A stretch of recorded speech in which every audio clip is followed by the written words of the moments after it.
కాబట్టి దయచేసి నీలాగే ప్రార్థించడం మాకు నేర్పించండి. మనం ప్రార్థిస్తున్నప్పుడు మొదట పరలోకంలో ఉన్న మన తండ్రిని మరియు ఆయన గొప్పతనాన్ని గుర్తించడంతో జరగాలి.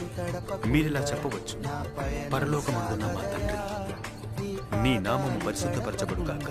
మనం ఎల్లప్పుడూ దేవుని చిత్తాన్ని ఖచ్చితంగా చేయాలి, మన చిత్తాన్ని కాదు. కాబట్టి నీ రాజ్యము వచ్చు, నీ చిత్తం పరలోకమందు నెరవేర్చు. కాబట్టి దయచేసి నీలాగే ప్రార్థించడం మాకు నేర్పించండి.